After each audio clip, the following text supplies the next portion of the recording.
അസ്സലാമു അലൈക്കും. ഇന്ന് എനിക്ക് 1 കിലോ നെത്തോലിയാണ് കിട്ടിയിട്ടുള്ളത് കേട്ടോ. ഇന്നലെ രാത്രി കൊണ്ടുവന്നതാണ്. അതുകൊണ്ട് തന്നെ കുറച്ച് ഐസ് പിടിച്ചിട്ടുണ്ട്. ഐസ് പോകാനായിട്ട് ഞാൻ വെള്ളത്തിലിട്ടിട്ടുണ്ടായിരുന്നു. ആ വെള്ളം ഒന്ന് ചരിച്ച് കളഞ്ഞിട്ട് അടുത്ത വെള്ളം നമുക്ക് ഒഴിച്ച് കൊടുക്കാം. അപ്പോൾ ഐസ് പോണ സമയത്തിന് നമുക്ക് കുറച്ച് കാച്ചിലെടുത്ത് കട്ട് ചെയ്തെടുക്കാം, കൂട്ടാൻ വയ്ക്കാനായിട്ട്, ഉടച്ച് കറി വയ്ക്കാനായിട്ട്. തേങ്ങയൊക്കെ അരച്ച് ഉടച്ച് കറി വയ്ക്കും, ചക്കയൊക്കെ ഉടച്ച് വയ്ക്കില്ലേ, അതുപോലെ ഉടച്ച് കറി വയ്ക്കാനായിട്ട് കട്ട് ചെയ്തെടുക്കുന്നുണ്ട്. അതിലേക്ക് ആവശ്യത്തിന് ഉപ്പുമിട്ട് 1 ഗ്ലാസ് വെള്ളം ഒഴിച്ച് നമുക്ക് 1-2 വിസിൽ കേൾപ്പിച്ചെടുക്കുമ്പോൾ നല്ല അടിപൊളിയായിട്ട് വെന്ത് കിട്ടും.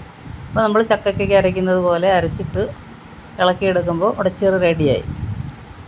അപ്പോൾ നമ്മുടെ നെത്തോലി കുറച്ചും കൂടെ ഐസ് പോയിട്ടുണ്ട്. ഒന്നും കൂടെ ഐസ് പോകാനായിട്ട് 2-3 വെള്ളം നമുക്ക് നന്നായിട്ട് കഴുകിയിട്ട് വീണ്ടും ഒന്നും കൂടെ വെള്ളം ഒഴിച്ച് വയ്ക്കാൻ കിട്ടും. അപ്പോൾ നല്ലതുപോലെ ഐസ് പോയി കിട്ടും. അപ്പോൾ നമുക്ക് ഇന്നൊരു നല്ല അടിപൊളി പുളിയാണ് ഉണ്ടാക്കണം കേട്ടോ. അപ്പോൾ പുളി ഉണ്ടാക്കാനായിട്ട് 7 ചെറിയ ഉള്ളി, 1 സ്പൂൺ മുളക് പൊടി, 2 സ്പൂൺ മല്ലിപ്പൊടി, 1/2 ടീസ്പൂൺ മഞ്ഞൾപ്പൊടി, 1 ഉണ്ട പുളി,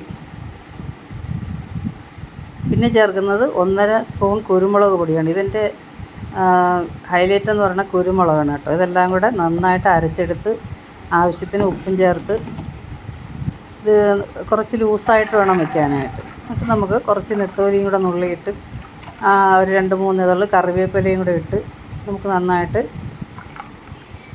വേവിച്ചെടുക്കാം. ഈ കറി തിളച്ചിട്ട് മീനിടുകയോ മീനിൻ്റെ കൂടെ തന്നെ അരപ്പിൻ്റെ കൂടെ തന്നെ മീനിടുക, എങ്ങനെ വേണമെങ്കിലും ചെയ്തെടുക്കാം കേട്ടോ. തിളച്ചിട്ട് തന്നെ ഇടണമെന്നുള്ള നിർബന്ധമൊന്നുമില്ല. കൂടെ തന്നെ ഇട്ട് നമുക്ക് കുക്ക് ചെയ്തെടുക്കാവുന്നതാണ്. പിന്നെ ഞാൻ ചെയ്യുന്നത് നെത്തോലി തന്നെ മുള്ളൊക്കെ എടുത്തിട്ട് ഒരു തോരനാണ് ഉണ്ടാക്കുന്നത്. അതിന് വേണ്ടിയിട്ട് 2-3 സവാള കട്ട് ചെയ്ത് അടുപ്പിൽ വെച്ചിട്ടുണ്ട്. അതൊന്ന് വാടി വന്നപ്പോഴേക്ക് ഇഞ്ചി, വെളുത്തുള്ളി, കറിവേപ്പില എന്നിവ ഇട്ട് കൊടുത്തിട്ടുണ്ട്.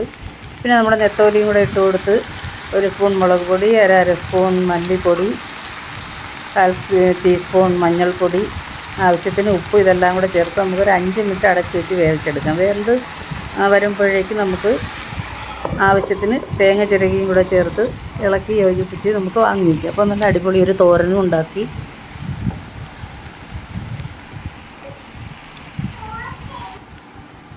പിന്നെ ഞാനൊരു മോര് കറിയാണ് ഉണ്ടാക്കുന്നത് കേട്ടോ.